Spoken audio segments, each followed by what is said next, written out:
అక్కడే జారి మిఠాయా నేను ఆడదాన్ని కాదండి. మీడియా సోదరులందరికీ నమస్కారం. నమస్కారం అండి. నేను మూవీ ఆర్టిస్ట్ అసోసియేషన్ ప్రెసిడెంట్గా ఛార్జ్ తీసుకున్నాను. అక్టోబర్ 10th ఎలక్షన్ రిజల్ట్స్ కొన్ని ప్యానల్కి డిక్లేర్ అయింది. అక్టోబర్ 11th పూర్తిగా డిక్లేర్ అయింది. అది నాకెందుకు చెప్తున్నారు? Thanks to the media and thanks to lot of other factors. అయన్నొద్దు, పాయింట్కి రా. మూవీ ఆర్టిస్ట్ అసోసియేషన్ ఎలక్షన్స్ ఒక స్టేట్ ఎలక్షన్స్ రెండు స్టేట్ ఎలక్షన్స్ లాగా పోరాపోటీగా జరిగింది. అని ఎవరికైనా చూపించండి రా, వదిలేయకండి రా బాబు అని అలాగా కూర్చోబెట్టి చెప్పండి రా. యాక్చువల్గా అయితే ఈ 1 year కంప్లీట్ అయిన దానికి మేము మీడియా ముందు వచ్చి మాట్లాడకూడదు. ఓకే అర్థమైంది.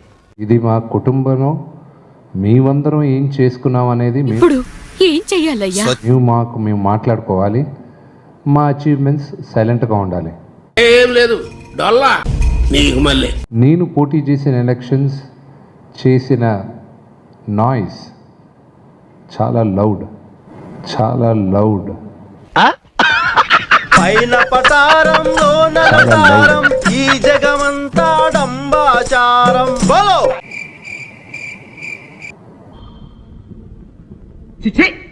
నా మొహమ్మద్ కాకిరెట్టయ్యా.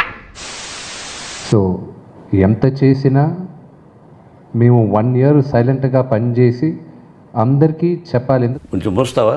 ఎందుకంటే రెండు రాష్ట్రాలే కాకుండా ప్రపంచవ్యాప్తంగా తెలుగు ప్రజలు ప్రతి ఒక్కరూ ఈ ఎలక్షన్ని ఓన్ చేసుకున్నారు. నేనేమన్నా బచ్చబాలగాని అనుకున్నావురా నువ్వు చెప్పినవన్నీ నమ్మనికి? మేనిఫెస్టోలో మేము ఎలక్షన్స్ అప్పుడు ఏమేమి ప్రామిసులు చేశామో వాటిల్లో 90% క్లియర్ అయిపోయింది. ఇప్పుడు నువ్వు ఏమన్నా? 90% క్లియర్ అయిపోయింది.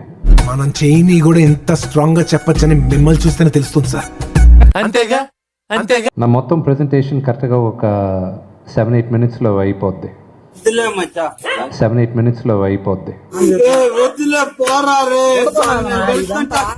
ఫస్ట్ ఈక్వల్ ఆపర్చునిటీ, ప్రతి ఒక్కరికి అవకాశాలు కావాలి అని నేను ప్రామిస్ చేశాను ఆ రోజు. నాకు ఎందుకంత అబద్ధం చెప్పావు? ఆ రోజు నీకేం చెప్పాను? అదో పెద్ద కథ అని చెప్పావు. చెప్పింది కదే.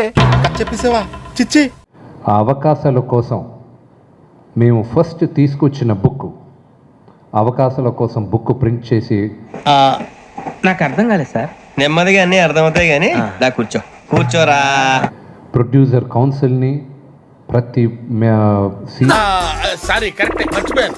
ఇప్పుడు యాక్టివ్గా ఉన్న ప్రొడ్యూసర్స్ అందరి దగ్గర ఈ బుక్ ఇవ్వడం జరిగింది. అది మడిచి మీ కష్టం పగవాడికి కూడా రాకూడదు గురుగారు. మరే ఈ బుక్ ప్రింటింగ్ దగ్గర నుంచి ఎవ్రీథింగ్ గౌతమ్ రాజు గారి కింద జరిగింది. అయితే ఏంటి? So what? ఏమండి నోరుంది కదా ఇష్టం వచ్చేట్టు వాక్కూడదండి రావు గారు. ఈ ఏదో తేడాగా ఉందేంటి? ఈ బుక్ వేయడం వల్ల ఆల్రెడీ 10 మందికి అవకాశాలు.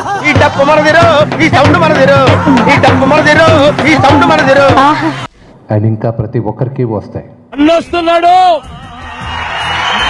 మంచి రోజులు వస్తున్నాయని చెప్పండి.